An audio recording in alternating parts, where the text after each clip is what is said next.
Dozens of stories of resilience make up the new documentary 9/11 One Day in America. The series takes a deep dive into the heroism we saw on that day. Entertainment guru George Pinocchio joining us live from home with more on a preview of this. Hi, George.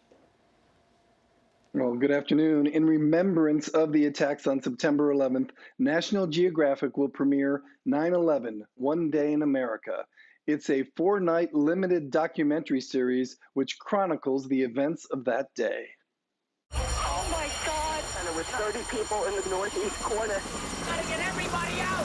9/11 One Day in America recounts that fateful day 20 years ago, at times minute by minute, through first-person narratives of the first responders and survivors. Filmmakers spent more than 3 years interviewing 54 people and learning their personal stories. You end up developing a relationship and a rapport through these first-person accounts.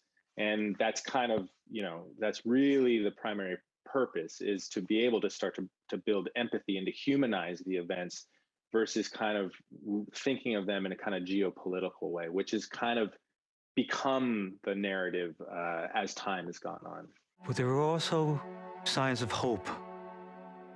Those little moments of caring for another were the difference between life and death. I think we were very keen to just step back and make sure that it was very much the people who experienced that day who have their voices heard. I'm gonna live. They left me here to die, but I'm gonna go home. And this man really did that. Rescued me so I could go home.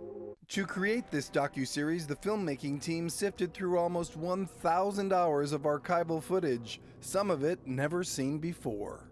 I think the thing I'm most proud of is being able to create a space for those who had the courage to share their stories and to do our best to honor that those narratives. The series begins Sunday night at 9 and will air over 4 consecutive nights on National Geographic. Episodes will be available next day on Hulu. Live from home, George Pinocchio, ABC 7 Eyewitness News. Back to you. All right, George, thank you. It's always tough to revisit that day.